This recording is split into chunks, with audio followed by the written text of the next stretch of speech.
지금 우리에게 가장 필요한 것이 무엇일까 생각 좀 해봤습니다. 우리 학생들도 계약은 이제 앞두고 있고요. 또 처음 온 우리 학생들도 또 이제 설레는 마음을 가지고 또 이제 정착하고 또 생활할 텐데 과연 무엇이 필요한가 한번 생각 좀 해봐야 되지 않겠습니까? 우리 글쎄요, 학생들에게도 필요한 것이 있을 것이고, 그리고 또 우리 직장 다닌 이들에게는 또 직장 다닌 이들에게도 필요한 것이 있을 것이고, 또 우리 가정주부에게는 또 필요한 것이 없겠습니까? 있습니다. 또 우리 연구원이들에게도 또 필요한 것이 있을 겁니다. 근데 가장 필요한 것은 무엇일까요? 앞으로도 필요한 것은 무엇일까요? 여러분, 지혜가 아닐까 생각이 됩니다. 자, 한번 4장 7절에 보니까요, 지혜가 으뜸이다. 지혜가 제일이니 지혜를 얻어라. 이런 말씀이 있습니다. 왜 이 지혜를 얻어야 될까요? 왜 그렇습니까? 이 지혜는요, 우리의 삶의 가장 핵심적인 중요한 요소이기 때문에 그렇습니다. 그래서 우리가 한번 이 지혜란 과연 무엇인가 이걸 생각 좀 해보는 시간 갖겠습니다. 어떤 공장에서요, 큰 공장에서 갑자기 공장이 기계가 잘 돌아가다가 그만 이 기계가 스톱되고 말았습니다.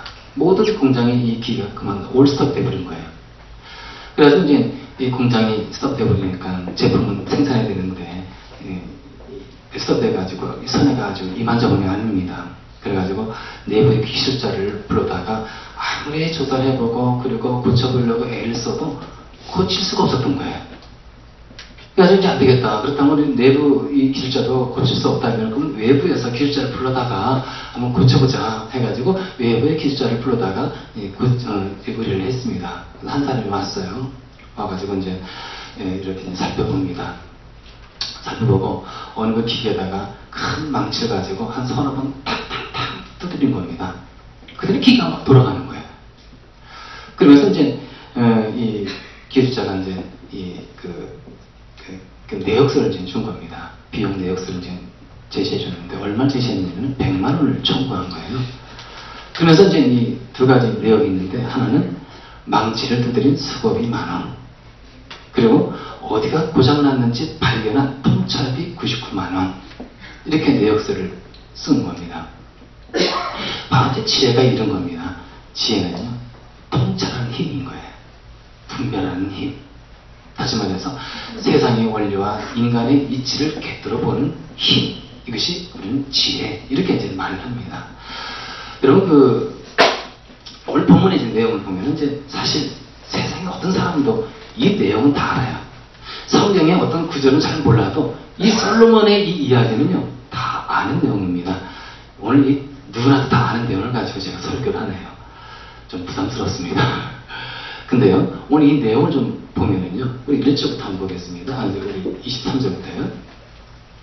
두 여인이 나옵니다. 두 여인이 나오는데, 그만 한 여인이, 두 여인이 아기를 낳은 지 얼마 안 됐고, 그리고 또 가까이 아주 인접해 살았던 모양이죠. 그래서 이제 한 여인이 그만 실수로 자기 아들을 죽임합니다. 그래서 이제 자기 아들이 찾아보니까 죽어 있으니까요. 그래서 이제 안 되겠다 싶어가지고 바로 근처 인근에 가까이 있는 한 여인도 애를 낳았거든요. 아들을 낳아가지고요. 그래가지고 자기 아들이라고 얘기를 하는 겁니다. 자기가 잠자는 사이에 아이를 바꿔치겠다는 거예요. 그러면서 이제는 두 여인 간에 이제 갈등이 생긴 것이죠. 서로 자기 아이라고 외치는 겁니다. 분명히 누군가 거짓말을 한 겁니다. 그런데요, 그 사건 현장에 누가 본 사람이 있나요? 본 사람이 없는 거예요. 증인이 없는 겁니다. 진짜 이거는 본 사람도 없고 어떻게 할 방법이 없는 거예요. 알 수 있는 사람은 본인이 알 수 있겠죠. 그러나 또 한 분 누구냐? 하나님은 그 현장을 다 보셨을 거 아니겠습니까? 왕든지 이 두 여인의 얘기를 듣고 본 사람도 없고, 그리고 이거 뭐 증거도 없고 아주 당찬 거 아니겠습니까?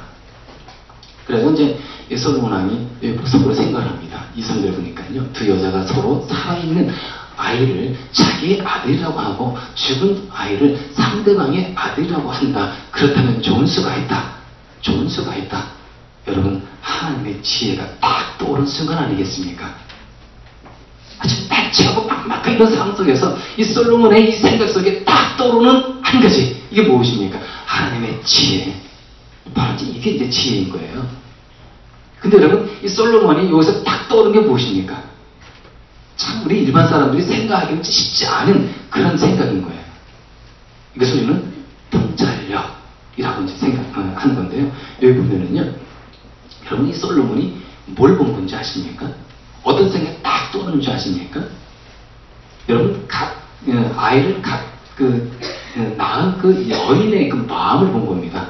여러분, 아이를 태어난 그 엄마는 어떤 그 마음을 가지고 있는지 아십니까?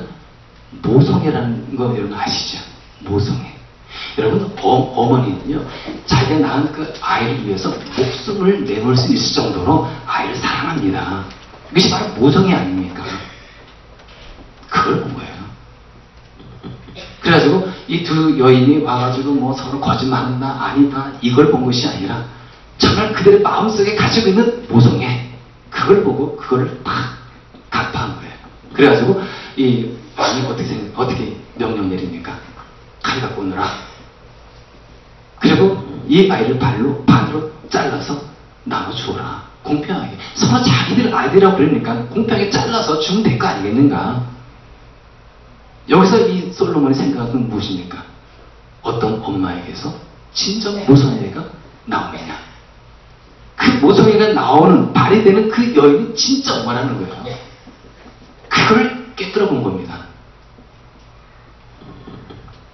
그래가지고 이제 이 칼 갖고 와서 치는 찰나에 어떤 일이 벌어집니까? 밑에 한번 보시면요. 26절 보니까. 그래서 살아있는 그 아이의 어머니는 자기 아들에 대한 모정이 불타올라. 솔로몬은 이걸 본 거예요. 왕에게 애원하였다. 제발 임금님, 살아있는 이 아이를 저 여자에게 주시어도 좋으니 아이를 죽이지 말아 주십시오. 그러나 다른 여자는 어떻습니까? 어차피 자기가 낳은 아들이 아닌 거예요. 그러니까 모성애가 있겠습니까? 어차피 내 아이도 안 될 테고 내 아이도 안 될 테니 차라리 나눠 가지자 하고 말해왔다. 오늘 여기서 볼 수 있는 게 참 지혜의 힘, 지혜의 힘을 깨닫고 느낄 수 있지 않습니까? 저는 이걸 또 보면서 우리가 이제 알 수 있는 게, 예수님은 또 어떤 분이신가? 여러분, 예수님은 어떤 분이십니까? 우리의 구세주이시고, 우리에게 기도 응답을 주시고, 우리의 삶을 인도해주시고, 뿐만 아니라 우리 그리스도는 지혜 있는 분 아닙니까? 그래서 성경 보니까 그리스도는 하나님의 능력이 지혜다, 이런 말씀이 있어요. 그리스도는 하나님의 능력이면서 하나님의 지혜가, 그러니까 그리스도는요, 지혜 그 자체에 있는 거예요. 하나님의 지혜 그 자체. 어서 우리에게 성경 그 신앙을 보면서 이런 예수님의 그 지혜의 모습을 참 많이 봅니다. 그 중에서 우리 어떤 그 구절을 볼 수 있냐면은 이 요한복음 8장에 보시면 이제 유명한 또 말씀이 많이 나오네요. 제가 아주 유명한 이 말을 좀 많이 합니다, 오늘. 거기 어떤 얘기가 나오냐면, 여러분 한 여인이 율법을 어기고 간음을 하다가 현장에 잡힌 사건이 나와요. 요한복음 8장에 보면은요. 그래서 이제 이 유대인들이 예수님을 좀 많이 생각한 겁니다. 어떻게 하면 예수를 진짜 죽일까? 어떻게 하면 예수를 좀 함정에 빠뜨려가지고 공격에 빠뜨려서 죽일까? 이걸 이제 생각을 했죠. 그래서 이제 마치 현장에서 가늠하다 잡힌 그 여인을 잡아다가, 사실 율법이라면 돌을 쳐서 죽여야 되는 겁니다. 근데 그래서 죽이지 않고 이 여자를 끌고 가가지고 예수님 앞에 딱 나타나는 거예요. 왜 나타났겠습니까? 예수님을 함정에 빠뜨리기 위해서 그런 거예요. 예수님은 이 땅에 오셔가지고 복음을 외치지 않습니까? 이 복음이 사랑 아닙니까? 그러니까 사랑을 외치신 거예요, 우리 예수님께서는요. 서로 사랑하라.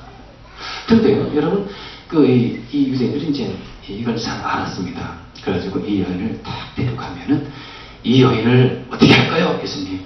했을 때 예수님이 어떻게 말할 수 있겠습니까? 율법에 따라서 죽여라. 그럼 우리 예수님이 하신 말씀이 무엇이라고요? 용서하라고 했잖아요. 용서. 그럼 말이 안 되는 거예요. 말이.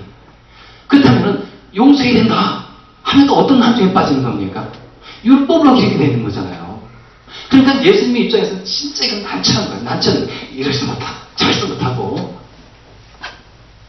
참또 살다 보면 그런 일이 겪지 않습니까?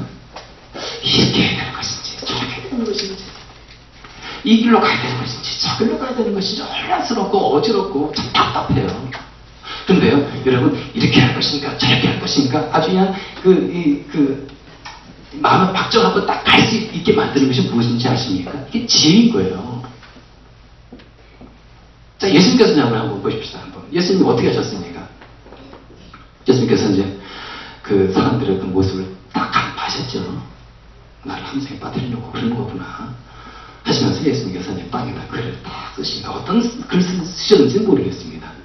그러면서 하신 말씀 무엇입니까? 너 중에 재혼인 자가 먼저 돌로 쳐라.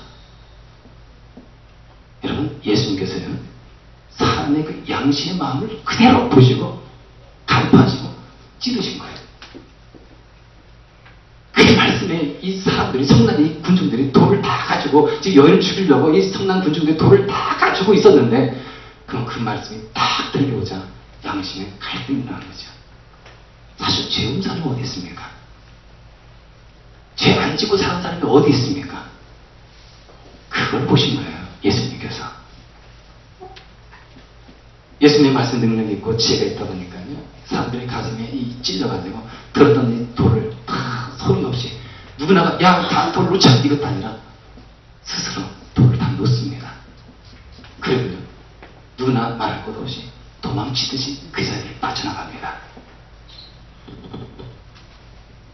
여러분, 예수님의 이 말씀, 능력의 말씀, 이 지혜의 말씀으로요, 여러분, 이 죽어야 할 이 여인이 살아났어요. 예수님은요, 진짜 사람들의 그 함정에서 빠져나오셨고. 참, 여기서 우리가 진짜 이 지혜의 그 힘을 우리가 볼 수 있지 않습니까? 그래서 여러분, 우리가 인생 살아가면서 우리가 뭘 얻어야 되겠습니까? 지혜를 얻어야 되는 것입니다. 여러분, 우리가 이 지혜를 얻어야 되는데 왜 지혜를 얻어야 되는 것입니까? 잠언에 한번 보겠습니다. 잠언 4장에 보니까요, 6절, 7절, 8절, 9절 있는데요. 제가 한번 보겠습니다. 지혜를 버리지 말아라. 그것이 너를 지켜줄 것이다. 지혜를 사랑하여라. 그것이 너를 지켜줄 것이다. 지혜가 으뜸이니 지혜를 얻어라. 내가 가진 모든 것을 다 바쳐 살아도 명철을 얻어라. 지혜를 소중히 여겨라. 그것이 너를 높일 것이다. 지혜를 가슴에 품어라. 그것이 너를 존귀하게 할 것이다. 그 지혜가 아름다운 화관을 너희 머리에 씌워주고 영광스러운 왕관을 너에게 씌워줄 것이다. 우리가 지혜를 얻어야 되겠습니까? 얻지 않고 그냥 평범하게 그냥 아무 생각 없이 살아야 될까요? 지혜를 얻어야 되겠습니다. 지혜를 얻을 때 지혜가 나를 지켜주고요. 결국 어떻게 한다고요? 나를 높여줄 것이고, 그리고 존귀하게 해줄 것이고, 그리고 아름다운 화관을 너희 머리에 씌워줄 것이고, 명성, 명예를 얻게 해준다는 것이죠. 영광스러운 왕관을 너에게 씌워줄 것이다. 권해줄 것이고. 참 지혜가 너무 가치 있고요. 지혜가 너무 소중하고 그렇지 않습니까? 근데 여러분, 이 솔로몬 있지 않습니까? 어떻게 위대한 왕이 될 수 있었을까요? 솔로몬 하면요, 진짜 위대한 왕 아닙니까?